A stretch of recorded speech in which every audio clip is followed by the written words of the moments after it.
श्री स्वामी समर्थ. जीवन जीवन म्हणजे परमेश्वराकडे जाण्याचा प्रवास आहे. तसेच प्रत्येक क्षण साधनेत घालविण्याचा मार्ग आहे. व्यक्तीला आदराचे स्थान तेव्हाच मिळते जेव्हा त्याची प्रत्येक कृती प्रामाणिक असते. आयुष्य सोपं करणारी खरी कला म्हणजे लोकांची गर्दी नव्हे, तर योग्य अंतर आणि योग्य माणसांची निवड. जेव्हा आयुष्यात कोणाची साथ नसताना काहीतरी मिळवलं जातं, तेव्हा तो संघर्ष खरंच खूप मोठा असतो. जेव्हा विश्वास पक्का असतो तेव्हा मार्ग आपोआप सापडतो.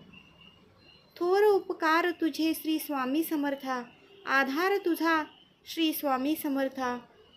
तू दाता तूची विधाता, तू कारण तूची करता, तू माता तूची पिता, तू बंधू तूच सखा. आम्हावरी राहू दे स्वामी राया तुझी दया, हीच विनंती तुझ्या चरणी श्री स्वामी राया. श्री स्वामी समर्थ.